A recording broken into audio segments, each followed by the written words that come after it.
Saat sedang ngobrol, tiba-tiba salah satu teman saya, sebut aja namanya Jian, melihat ke arah balkon dan memanggil saya dengan nada berbisik.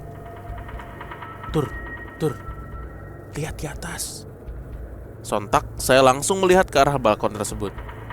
Saya dan Jian melihat sosok. Ternyata ketika dia sedang menunggu kami di bahu jalan tol, kondisi saat itu memang gelap. Sumber cahaya hanya berasal dari lampu kendaraan yang sesekali lewat. Di samping jalan tol itu terdapat lahan kosong yang dipenuhi rumput liar dan ilalang tinggi. Lalu dari kejauhan muncul sesosok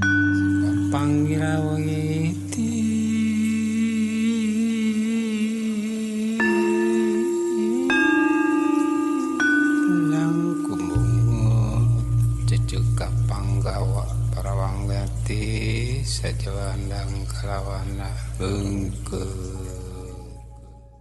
Assalamualaikum warahmatullahi wabarakatuh. Shalom, Om Swastiastu, Namo Buddhaya. salam kebajikan. Selamat datang kembali di podcast Malam Kliwon episode 700. 700. Gila. Tidak ada yang 700 menit atau segala macam lah. Tidak, gitu ya. capek. Tapi kita akan merayakan ulang tahun ke-7 dengan besar-besaran Apa tuh? di JIS rencana nanti. Ya, kita sudah Kok nggak boleh? kita sudah memanggil Khabib Nurmagomedov. Salah lagi aja. Khabib Nurmagomedov. Oh iya benar. Kita akan undang Sama Islam Makhachev, Islam Makhachev, Cristiano Ronaldo. sama ini Randu Canu. Siapa dia? Tenis siapa? Yang cewek? Siapa ya? Ada pokoknya namanya. Randu Canu. Iya. Randu Sanga gue tahu ada di Tegal, Oh, pantai. Bener. Kita ngundang siapa lagi ya? Banyak lah pokoknya 7 merayakan. tokoh unexpected. Nah, itu. Lurah Keranggan. Lurah Keranggan. Mang Oding. Ngoding lagi aja. Ya, pokoknya seperti itu. Terima kasih kita sudah sampai di checkpoint 700 karena setiap tahunnya pasti akan ada. Berarti tahun depan 800 kayak gitu, guys. Iya, dan gak semua podcast bisa hidup sampai 700 episode. Berarti tahu. 3 tahun lagi 1000. 3 tahun lagi seceng. Masa 1000 episode kita ngomongin hantu? Nah, Ya Allah. gila, gak ada yang tahu, guys. 3 tahun tuh cepet banget, bener-bener banget. Apalagi di kondisi negeri yang seperti ini ya. Rasanya ya, oke. Tapi Pagi. Apa? jadinya terasa lama sebenarnya. Oh, iya bener. Alah. Baru Ya. setahun. Ya, tapi ini kemarin baru tanggal merah ya. Berarti kan, maksudnya di minggu ini tuh ada tanggal merah. Libur mulu kemarin Libur Mei mulu. itu. Tapi yang menarik tanggal 1 Juni, Hari Kesaktian Pancasila. Masih banyak yang belum tahu tentang Hari Kesaktian Pancasila itu kenapa. Kenapa sih, Pak? Nah itu kan ahli sejarahnya Bapak. Kalau Dilempar. kalau saya kan jurusan komunikasi, mengkomunikasikan tugasnya. Iya. Gitu. Apa sih kesaktian Pancasila tuh apa gitu? Jadi untuk memperingati waktu itu perumusan Pancasila sebagai dasar negara. Betul. Itu di 1 Juni lahirnya. Iya, di mana Gitu. itu waktu itu dirumuskannya? Waduh, saya kurang inget. Pokoknya di rumah orang dulu lah. Aman kan? Kalau di rumah orang sekarang mah. Nah, aman kan? Di rumah orang Pokoknya dulu lah. Di rumah orang dulu lah dirumuskan. Dengar-dengar waktu di itu. balik jeruji. Wah, iya ya. Salah Nggak tahu gue. satunya kan ide-idenya. Saya nggak tahu, Pak, lupa, Pak. Daripada salah kita dituntut. Sama siapa? Apa sopo? Sama siapa? Gak ada yang Nggak ada, menuntut apa. Banyak lu tuntut sekarang. Udah gak ada orangnya. Masih ada. Orangnya masih ada. Oke, kita akan bacakan cerita kiriman dari teman Kliwon seperti biasa untuk menemani teman Kliwon beraktivitas. Cerita pertama.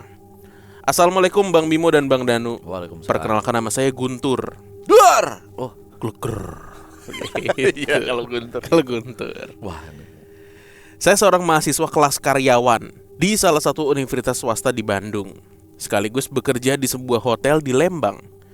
Hotel tempat saya bekerja lokasinya itu dekat dengan salah satu tempat wisata terkenal di Lembang. Mungkin jaraknya hanya 100 meter. Sedikit info, saya termasuk orang yang cukup sensitif sama hal-hal gaib. Dan cerita ini adalah salah satu dari pengalaman horor yang pernah saya alami. Cerita ini dimulai ketika saya sedang nunggu waktu masuk kelas. Waktu itu sekitar jam 6 sore. Kebetulan jadwal kuliah saya memang kelas malam. Dari Senin sampai Jumat, dimulai pukul 6:30 malam sampai jam 9. Sedangkan hari Sabtu itu full day, mulai pukul 7 pagi sampai 10 malam. Hari itu adalah hari Sabtu. Kondisi badan saya benar-benar sudah sangat lelah. Karena malam sebelumnya, hari Jumat, saya dapat shift malam di hotel. Saya masuk kerja pukul 11 malam dan selesai pukul 7 pagi. Lalu langsung berangkat ke kampus untuk masuk kelas jam setengah 8. Saat menunggu waktu kelas dimulai, saya dan beberapa teman berkumpul di taman kampus. Tepat di taman itu, ada gedung rektorat. Dan di sana terdapat sebuah balkon yang sudah tidak bisa digunakan karena pintunya sudah ditutup permanen dengan tembok.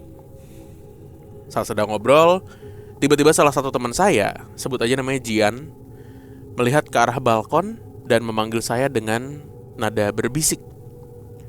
Tur, lihat di atas. Sontak saya langsung melihat ke arah balkon tersebut. Saya dan Jian melihat sosok wanita sedang duduk di pinggiran balkon. Jian langsung berkata pelan, Tur, gua lagi datang bulan. Wajahnya mulai pucat, lalu dia mengeluh sakit perut dan pusing. Entah kenapa, saat itu saya spontan memegang pundak Jian dan berbisik dengan nada agak marah. Buat kamu yang di atas tadi, jangan ganggu teman saya. Kalau berani, datang aja ke saya. Memang terdengar seperti menantang, tapi entah kenapa kalimat itu keluar begitu aja dari mulut saya. Seketika sosok wanita itu menghilang. Tak lama kemudian, Jian memutuskan pulang dan meminta dijemput oleh ayahnya. Singkat cerita, saya masuk kelas seperti biasa, dan saat itu dosen sedang menjelaskan materi menggunakan infocus. Wah, tahun berapa ini pakai infocus? Plastik tuh. Hah? Pakai mika ya? Iya, plastik. Sama spidol 0, berapa gitu. Non permanen. Posisi saya duduk di pojok depan, jadi cukup jelas melihat area depan kelas dari samping. Di tengah dosen menjelaskan materi sambil berdiri. Tiba-tiba kursi tempat dosen duduk bergerak sendiri, seperti ada yang menggesernya ke depan. Padahal gak ada siapa-siapa di dekat kursi itu. Semua mahasiswa di kelas melihat kejadian tersebut. Bahkan dosen kami langsung terlihat pucat dan buru-buru mengakhiri kelas malam itu. Gangguan ternyata belum selesai. Setelah kelas beres sekitar jam 10 malam, saya langsung pergi ke hotel tempat saya kerja. Karena masih ada waktu sekitar 1 jam sebelum shift dimulai. Saya memutuskan untuk tidur sebentar. Saya tidur di area aula hotel yang biasanya dipakai untuk sarapan tamu. Di jam segitu aula memang sudah kosong dan gak digunakan. Saya menyusun beberapa kursi makan jadi tempat tidur darurat, lalu mencoba memejamkan mata. Belum lama tertidur, saya mulai setengah sadar dengan pandangan yang masih buram. Di depan saya terlihat sebuah kursi kayu kecil tanpa sandaran. Lalu saya melihat seorang wanita bergaun putih naik ke atas kursi itu. Wanita tersebut berdiri diam beberapa detik, lalu menjatuhkan kursinya sendiri. Seketika tubuhnya tergantung. Yang saya lihat jelas hanya bagian perut ke bawah. Saya langsung terbangun dengan tubuh basah dan keringat dingin. Suasana aula terasa sangat tidak enak dan mencekam. Tanpa pikir panjang, saya langsung bergegas menuju front office dan memutuskan menunggu jam kerja di sana saja. Oh ya, saya memang kerja sebagai front office di hotel tersebut. Sekian cerita dari saya, terima kasih sudah membacakan cerita ini. Maaf kalau penulisannya berantakan dan terlalu panjang. Masih banyak pengalaman horor lain yang pernah saya alami, mulai dari masuk ke dimensi lain sampai pengalaman tentang hantu hotel yang memesan makanan. Terima kasih. Sebelum kita mereview cerita yang baru dibacakan Danu, kami memohon maaf. Ada kesalahan di awal tadi. Apa? Tanggal 1 Juni bukan kesaktian Pancasila. Apa itu apa? Lahirnya Pancasila. Oh, hari lahir Pancasila. Kesaktian Pancasila itu para jenderal pahlawan revolusi. 1 Oktober. 1 Oktober. Itu Revolusi typo. Ya? Bener revolusi ya, pejuang revolusi ya. Salah bentar gue. Pahlawan revolusi. Revolusi bener ya. Betul. Gitu. Makanya ada istilah gestok gerakan 1 Oktober. Ya. Itu kesaktian Pancasila.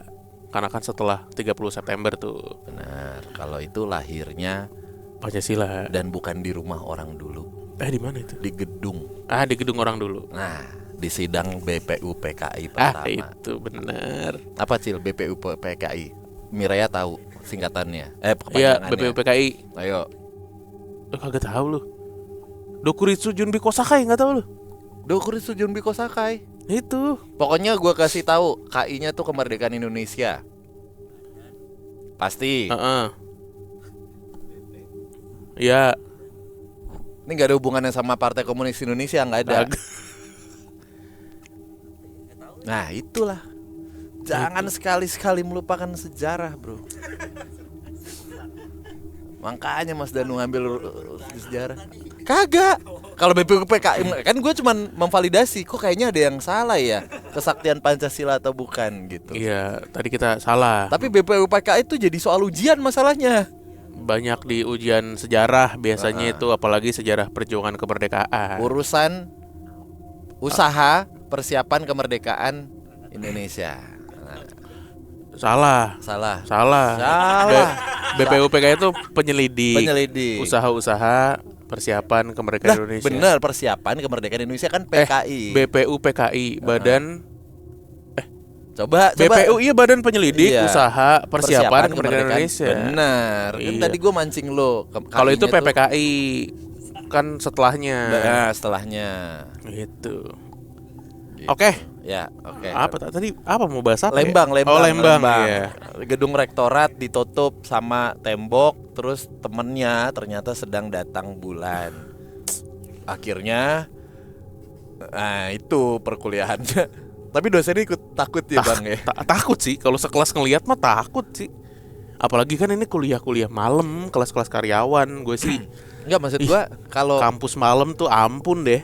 iya, cuman kalau dalam lagi-lagi hal unlogic yang harusnya maksudnya di luar logika gua, kalau misalnya lo ngelihat satu kelas mawur pasti gitu. Wah, gitu. Lu ngeliat gak? Bukan diam. Nanti kita bahas di luar bareng, kan nggak mungkin ya. Kalau tergantung yang muncul sih menurut gua. Ini kan kursi geser ya, seret gitu. Nah itu masih bisa ditolerir tuh. Pasti iya doang pasti ya. gitu kan. Anjing liat nggak lu? Oke, teman-teman, Ya. saya rasa kuliah cukup sampai hari ini aja. Ya. Kecuali muncul terbang lewat baru dah. Nggak mungkin dosennya stay cool. Pingsan kabeh, bro. Stay cu. Kalau enggak ini boneka yang kalau madep dar pecah pala kita. Film apa, Cil? Ada di Jepang, film Jepang. Boneka kalau ngadep Jadi boneka kepala merah itu loh. Bisa meledak, kalau yang ngelihat matanya meledak. Tar, Daruma. anjing serem banget. Serem Pak itu. Seru. Filmnya lo harus Gua tonton. taunya Benteng Takeshi tuh, Bukan. Daruma berguling. Nah itu, ini Daruma set gitu ngelihat kalau ada yang gerak, Kepala kepala meledak. Oh, berarti jadi kayak- butir-butir. Jadi permainan ini. Berarti sama kayak Korea tuh ya. Ya kan yang di Squid Ya. Game. Pokoknya yang dia Kokoa Kichi harus Suwasemida. matiin ininya, matiin Darumanya. Oh, dengan cara matiin Darumanya? Ada kayak kerekannya belakangnya. Oh, Gitu. dia tuh ini apa mainan ya? Oh iya. Gua gak pernah nonton ya. Itu apa? Film Lihat aja horor. thriller jatuhnya ya kalau kayak gitu ya. Parah itu. Serem ya, Daruma Meledak-meledak kepala orang di SMA di ruang kelas le awalnya. Anjay. Ntar deh lihat thrillernya dah. Berarti games Daruma berguling tuh dari Daruma itu. Kayaknya Daruma nih jadi ini ya, kayak bukan folklore, kayak cerita di Jepang gitu. Sebenarnya kan Daruma tuh mainan anak aja kan. Iya. Iya. Oh, anjing. Serem Pecah-pecah juga. duar meledak. Kepala meledak-meledak. Kayak kena petasan teko ya. Pala Ecil yang meledak Ecil. Iya. Ngincernya Itu pala. kalimat-kalimat Dencil tuh. Oh, pecah pala dah. Nah, itu tuh. Bukan pecah pala. Apa? Ngincernya pala bang gitu. Iya. Sama pasrah dah. Iya. Tapi hubungannya dengan, berarti ada berapa cerita nih? Kan dia di hotel kan, karyawan hotel kan. Sebenarnya ada dua. Ini kalau dia sih menyimpulkan bahwa ini adalah sosok yang sama. Jadi kayak nyambung gitu loh antara penampakan yang dia lihat di kampus sama pas di hotel. Dan yang serem adalah dia dapat visual ketika si perempuan ini tuh lagi bunuh diri. Nah itu Itu yang serem tuh. yang diakibatkan sama temennya atau sama dianya. Kan dia Asumsinya. tidur tuh. Heeh. Kan temennya awalnya kan gue lagi datang bulan nih. Kagak, itu mah udah kelar kan. Udah Dia udah kelar. pulang. Nah kan dia ke hotel tuh, balik ke tempat kerjanya. Diikutin. Nah dia tidur. Mm-mm. Terus dilihat ada perempuan naik kursi. Terus kursinya dijatuhin. Terus dia langsung kegantung kan, si Iya. sosok ini. Iya. Itu. Nah itu dia antara sadar atau enggak itu ya, Ya pasti tidur dapat ya. visual kayak gitu. Berarti kalau cerita-cerita kayak gini tuh sebenarnya karena si emasnya kan ini kan, emasnya yang sensitif gitu. Iya. Bukan karena lokasi, bukan karena mungkin untuk orang-orang kaya emasnya ini di setiap lokasi bisa aja ada Selalu ceritanya gitu. Bener ya, gitu kan? Betul. Hotelnya di Lembang, dekat dengan salah satu tempat wisata terkenal. Di Lembang banyak kayak tempat wisata terkenal ya. Bener, Cikole terkenal. Tangkuban Perahu, Ih, Terkenal. Kawah Putih, iya. Ciwidey ya itu ya. Ciwidey pak itu. Salah ya. Tapi di Lembang kan itu. Bukan, beda ya? Ciwidey pak. Ciwidey kemarin tempat kita pak. Oh iya. Ciwidey sama Pengalengan juga beda pak. Itu beda Iya. benar. Sama Ciomas juga beda Ciomas. Beda. Situ. Cinere juga beda. Nah, beda. Ciganjur, Nah Beda. itu Gandul Nah Cimeng juga beda. ada. Kucing biasa Kucing. kucing Cimeng Iya kan. biasa cemotan gitu ya. Iya, Iya, iya. panggilnya Cimeng itu sama Cemong. Sama Cemong. Cimeng Cemong. Ya Goblok. Oke. ada loh. Cerita berikutnya. Om Swastiastu, Bang Bimo dan Bang Danu. Salam kenal sebelumnya, nama saya Koradita. Panjang. Kayak nama hero. Iya makanya. Iya. Biasanya ada kalimat-kalimatnya tuh. Apa Iya. biasanya? Aku terbangun dari tidurku. Itu dia. Rasakan pembalasanku. Biasanya ada gitu-gitunya kan Iya. pas dipilih. Desing. Kematian ini bukanlah takdirku. Asik. Voice actor, Itu. Pak. Ada, Iya, hero-hero kan begitu. Kamu selalu tidak peduli dengan perkataanku. Rasakan ini.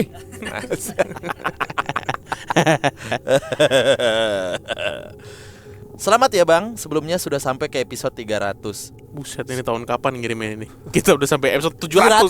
700. Ini tahun ini berarti 2021 guys. 2022. 2022 lah. Iya. Semoga kedepannya PMK bisa sampai episode 1000 plus. Amin. Amin. Udah mau kok, tenang aja dikit lagi.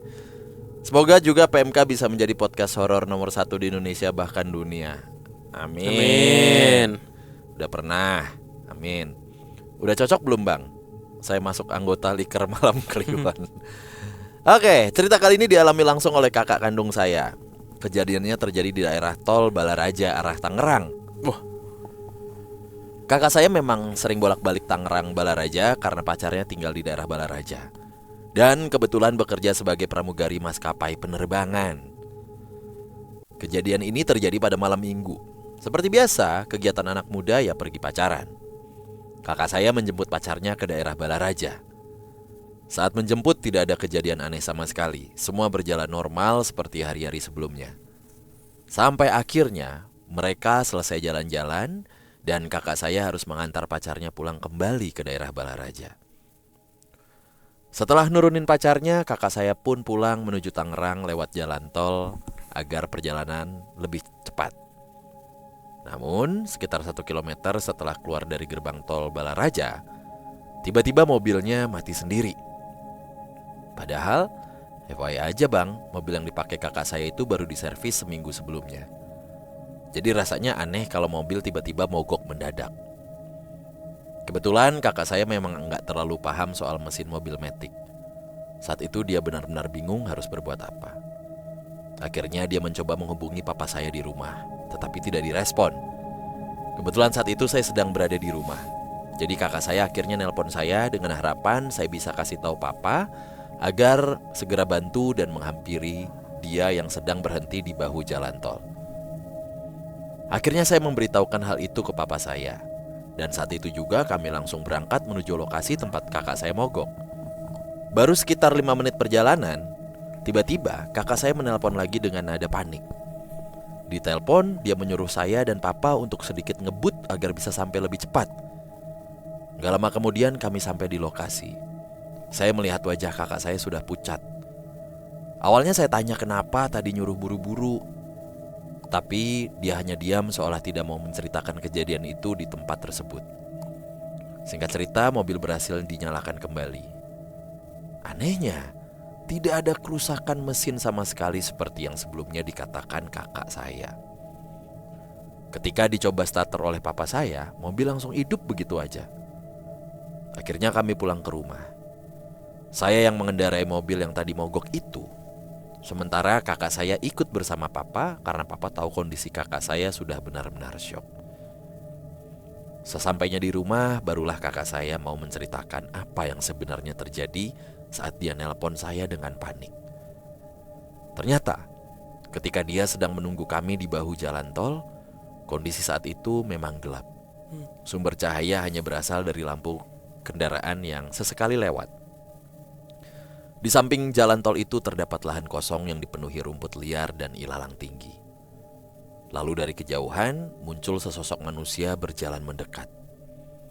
Awalnya kakak saya mengira sosok itu adalah warga sekitar yang mungkin tinggal di dekat sana.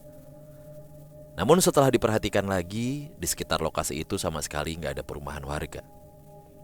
Sosok itu terus berjalan mendekat hingga akhirnya berdiri tepat di samping kiri mobil, dekat kaca jendela pengemudi. Awalnya sosok itu hanya diam, tetapi lama-kelamaan wajahnya semakin mendekat ke arah kaca mobil. Dan disitulah kakak saya sadar. Sosok tersebut tidak memiliki mata, hidung maupun mulut. Wajahnya rata.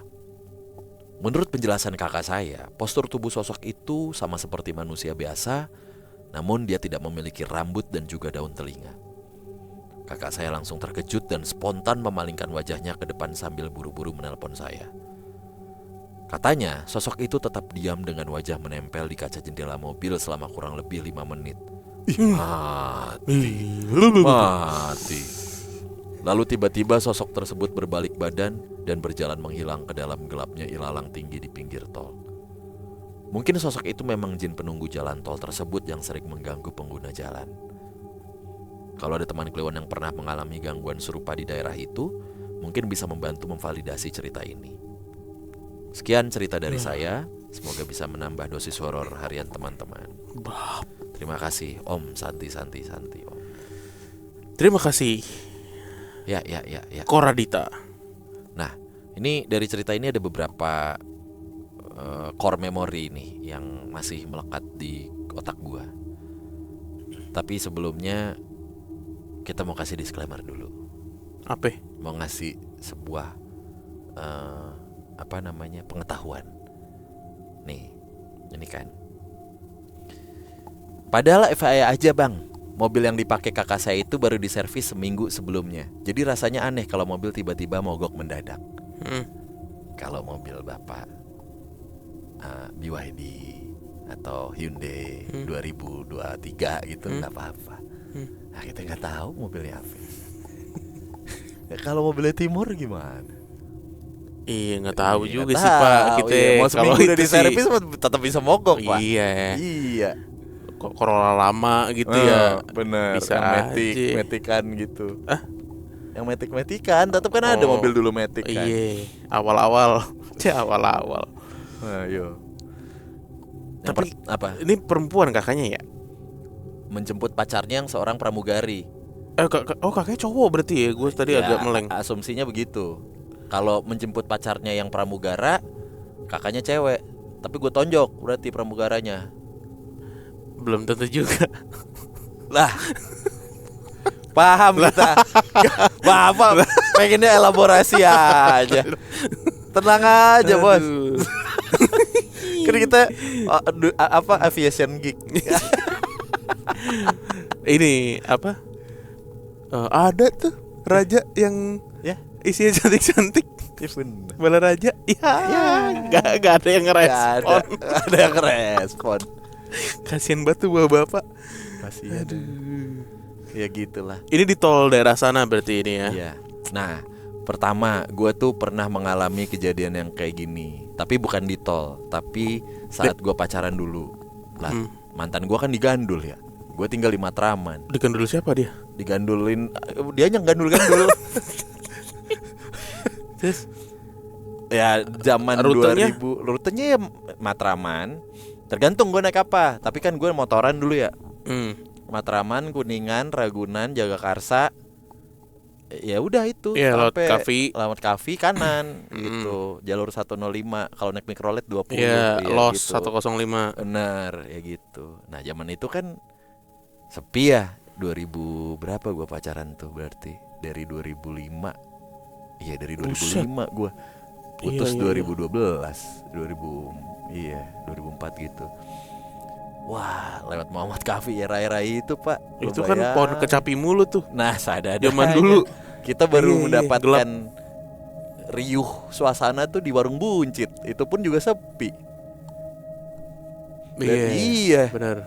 Nah, kalau saya kan pacaran, mana ada pulang sore, Bos. Pulangnya Malam lah, naik motor itu. naik motor. Makan, Apa? makan. Bikin donat. Ngadon, ngulin kalau kata orang Sunda, Pak.